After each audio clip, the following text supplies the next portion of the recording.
दोस्तों अगला biasing circuit है collector to base bias circuit, जिसके लिए डायग्राम आप देख सकते हैं। Collector to base bias circuit. तो यहाँ पर आप देख सकते हैं कि आरबी है जो रेजिस्टेंस है that is connected from collector to base. से कलेक्टर से इस तरीके से लाके और बेस में कनेक्ट कर दिया, इस वजह से हम इसे कह रहे हैं collector to base bias circuit. तो यहाँ पर भी आप देख सकते हैं कि जो VE है, एमीटर पर जो वोल्टेज होगा वो आपका 0 वोल्ट है। पी टाइप बेस है वो आपका पॉजिटिव वोल्टेज पर होगा, बिकॉज आप देखें जैसे ये सप्लाई से कनेक्टेड है, ये कुछ पॉजिटिव पोटेंशियल पर होगा।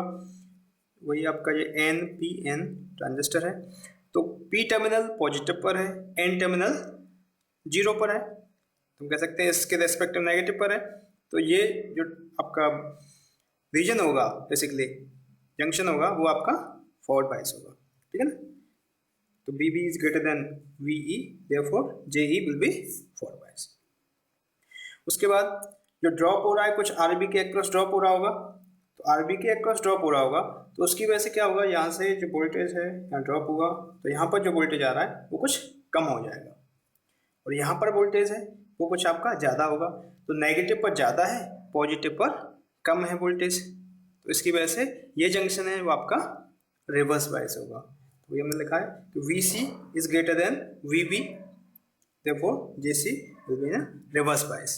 अब यहाँ पर भी आप सोच सकते हैं कि यहाँ तो कोई रेजिस्टेंस है ही नहीं, तो सोचने वाली कोई बात ही नहीं है, क्योंकि ये रेजिस्टेंस यहाँ से जो ड्रॉप होके आ रहा है उसके बाद यहाँ तो कोई ड्रॉप नहीं हो रहा है, इससे तो यही वोल्टेज मिल रहा है। लेकिन यहाँ अगर आप जाते हैं तो RB की वजह से कुछ ड्रॉप हो रहा है, तो कोई कन्फ्यूजन होना नहीं चाहिए कि यहाँ पर वोल्टेज में कुछ, क्योंकि यहाँ RC आ रहा है इसकी वजह से वोल्टेज कुछ कम होगा ज़्यादा होगा। I think it is clear. तो इस वजह से आपका जो एमीटर जंक्शन है वो फॉरवर्ड बायस है, और कलेक्टर जंक्शन है वो रिवर्स बायस है। तो ट्रांजिस्टर को एक्टिव मोड में ऑपरेट करने के लिए यही रिक्वायर्ड होता है, एमीटर जंक्शन फॉरवर्ड बायस होना चाहिए और कलेक्टर जंक्शन रिवर्स बायस होना चाहिए। तो इसलिए ये कंडीशन मीट हो रही है, हम कह सकते हैं जो सर्किट है हमारा वो बायस्ड है फॉर द एक्टिव मोड। इस सर्किट के लिए, collector to base bias circuit के लिए एक स्टेबिलिटी फैक्टर टर्म होता है। स्टेबिलिटी फैक्टर वो आता है आपका 1 plus beta upon 1 plus beta RC upon RB plus RC। तो यहाँ से आप देख सकते हैं अगर हम RC की वैल्यू बढ़ाते हैं, RC बढ़ाया जाएगा तो ये, और RC यहाँ पर भी है, RC आपने अगर बढ़ाया तो इसकी वजह से ये टर्म बढ़ जाएगा, ये टर्म बढ़ जाएगा तो स्टेबिलिटी फैक्टर घट जाएगा। या फिर हम कह सकते हैं कि RB की वैल्यू अगर आप कम करते हैं, इसकी वैल्यू कम करेंगे तो पर्टिकुलर ये जो आपका डिनोमिनेटर में टर्म है वो बढ़ जाएगा, वो बढ़ जाएगा तो S की वैल्यू कम हो जाएगी। तो हम कह सकते हैं कि by choosing a value of RC, a higher value of RC, the stability factor can be minimized। तो स्टेबिलिटी फैक्टर की वैल्यू कम होनी चाहिए, तो हम RC की वैल्यू बहुत ज़्यादा रखते हैं, इसकी वजह से इसका स्टेबिलिटी फैक्टर कम होता है और हम इस बायसिंग को यूज कर सकते हैं। अगर RC की वैल्यू कम होगी तो इसे हम यूज नहीं कर सकते हैं, इसका नेक्स्ट हम ड्रॉबैक में इसे बताएंगे। और ये जो बेस टू बायस सर्किट है ये एक एग्जाम्पल भी है स्टेबलाइजेशन टेक्निक का। स्टेबलाइजेशन टेक्निक बेसिकली क्या होता है, इस टेक्निक में जो कलेक्टर करंट में चेंज होता है वो अपने आप कंपनसेट हो जाता है by change in the base current, तो उसकी वजह से अपने आप स्टेबलाइज कर लेता है। जो कोई चेंज होता है, टेम्परेचर की वजह से चेंज हो रहा है या और किसी वजह से चेंज हो रहा है, तो उसे ये अपने आप स्टेबलाइज कर लेता है। इस वजह से इस बायस सर्किट को हम स्टेबलाइजेशन टेक्निक भी बोलते हैं। उसके बाद इसकी ड्रॉबैक की हम बात करते हैं। इस सर्किट का ड्रॉबैक क्या है, ये जो बायसिंग टेक्निक है मैंने बताया, इसमें जो रेजिस्टेंस की वैल्यू बहुत हाई होगी जब भी इसका स्टेबिलिटी फैक्टर कम होगा और इसकी परफॉर्मेंस बेटर होगी। तो अगर हमारे पास कोई ट्रांसफार्मर कपल्ड एम्पलीफायर है, तो ट्रांसफार्मर कपल्ड एम्पलीफायर में RC की जगह यहाँ पर हम एक ट्रांसफार्मर की बाइंडिंग लगाते हैं जिसका रेजिस्टेंस अप्रॉक्सीमेटली इक्वल टू 0 होता है। और रेजिस्टेंस इसका 0 हो गया तो इसकी वजह से इसका जो स्टेबिलिटी फैक्टर है वो गड़बड़ हो जाएगा और इसका परफॉर्मेंस सर्किट का बेटर नहीं आएगा। दूसरा इसका ड्रॉबैक है, जो रेजिस्टेंस RB है जो कि आउटपुट नोड पर कनेक्टेड है। रेजिस्टेंस आप देख सकते हैं, रेजिस्टेंस आर भी है, ये आपका आउटपुट नोड है बेसिकली। यहाँ से हम आउटपुट लेते हैं, एम्पलीफायर में आपने देखा होगा यहाँ पर आउटपुट लिया जाता है, उस जगह पर इनपुट अप्लाई किया जाता है कुछ।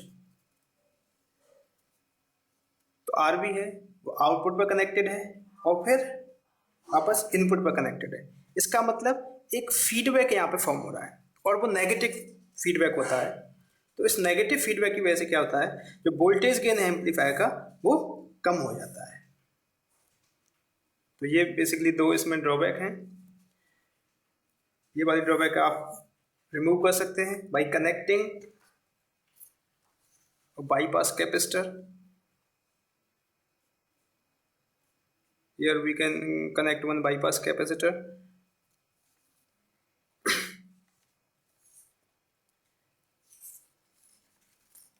Now we can take one example for this.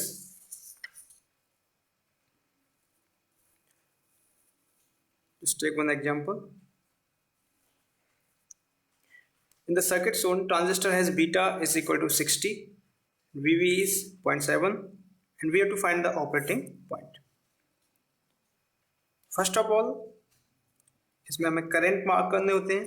कोई भी सर्किट आपको दिया हुआ है उसमें सबसे पहले आप करंट मार्क करिए, उसके बाद जो वोल्टेज ड्रॉप हो रहे हैं उसके अक्रॉस उन्हें आप मार्क करिए। तो मेरे को मालूम है यहाँ पर जो वोल्टेज ड्रॉप होगा वो होगा VBE, जिसकी वैल्यू मेरे को दी हुई है। यहाँ पर एक वोल्टेज ड्रॉप होता है जिसे हम बोलते हैं VCE। यहाँ पर जो करंट होगा वो होगा IC, यहाँ पर जो करंट होगा वो होगा IB। जो लास्ट वाला क्वेश्चन था ये उससे थोड़ा डिफरेंट है। यहाँ पर देखिए इस जगह पर जो करंट होगा वो आपका होगा IB प्लस IC, बिकॉज इस जगह पर जो करंट होगा इस टर्मिनल में वो IC करंट होगा। आपको यहाँ पे IC नहीं मार्क करना है, यहाँ पर आपने IC मार्क कर दिया क्वेश्चन आपका गलत हो जाएगा। तो इस चीज़ का आपको ध्यान रखना है। यहाँ पर जो कैपेसिटर है तो कैपेसिटर को हम ओपन मान सकते हैं, इसे ओपन मानेंगे तो इस पर्टिकुलर पोर्शन का कोई यूज नहीं है फॉर डीसी एनालिसिस, तो ये पोर्शन कट जाएगा। तो सिंपल आपका इतना सर्किट है, ये आपको सॉल्व करना है। आपको ऑपरेटिंग पॉइंट निकालना है। ऑपरेटिंग पॉइंट का मतलब आप जानते हैं, ऑपरेटिंग पॉइंट पूछ रहा है, इसका मतलब आपको निकालना है VCE एंड IC, ये दो वैल्यू आपको फाइंड आउट करनी है। अब IC आपको फाइंड आउट करना है, मैंने बताया था कि IC फाइंड आउट करने के लिए आप जो इनपुट लूप हैं उसमें KVL लगाइए। जैसे आप IB फाइंड आउट कर सकते हैं, एक बार IB निकाल लेंगे तो फिर जो फॉर्मूला है IC is equal to beta IB, उससे आप IC निकाल सकते हैं। तो पहले हम IB निकालेंगे, अप्लाई KVL इन इनपुट लूप। इनपुट लूप में हम KVL अप्लाई कर रहे हैं, तो अपने यहाँ से इस तरीके से KVL अप्लाई करना है। तो -12 देन जैसे plus minus IB plus IC है, मैं इसे लिख सकता हूँ IB बीटा IB, ये हो गया आपका 1 प्लस बीटा IB। तो इसे हम लिखेंगे +1 into 1 plus beta, beta is given 60, तो 60 प्लस 1 61 IB। उसके बाद इधर आएंगे प्लस, यहाँ पर भी आपका प्लस होगा, माइनस होगा साइन, बिकॉज करंट इधर से एंटर कर रहा है। इस तरीके से आप पहले मार्क कर लेते हैं। +53 into IB then plus VBE is equal to 0, क्योंकि यहाँ पर कोई रेजिस्टेंस नहीं है, कुछ नहीं, इक्वल टू 0। आपको IB का टर्म एक जगह कर लेने हैं, तो IB आपका हो जाएगा 114 IB। VB आपको पता है 0.7 है, ये आपका हो जाएगा 12 minus 0.7 which is equal to 11.3। IB is equal to 11.3 upon 114 which is equal to 0.099 milliampere. This is the value of IB। IB आपका आ चुका है 0.099 मिली एम्पियर, आप इसे सेट कर देंगे। IC हम जानते हैं IC is equal to beta IB, beta is 60 into IB is 0.099 milliampere, so it comes 5.94 milli ampere.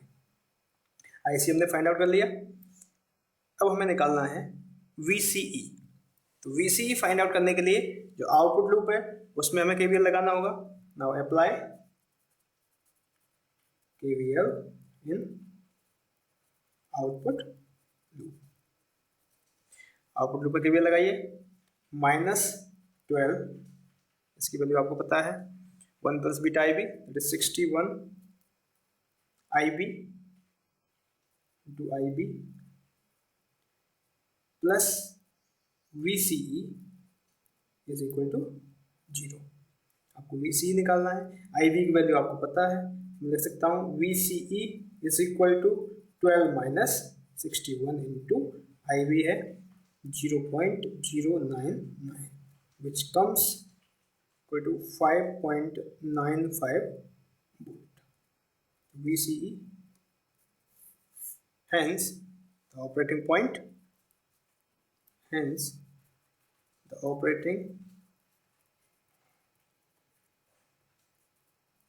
point is, इस तरीके से आपको इसे लिखना होता है। VCE पहले लिखा जाएगा 5.95 वोल्ट, IC की वैल्यू आपको लिखना है 5.94 milliampere. This is the answer for this question. इस तरीके से आप ये क्वेश्चन कर सकते हैं।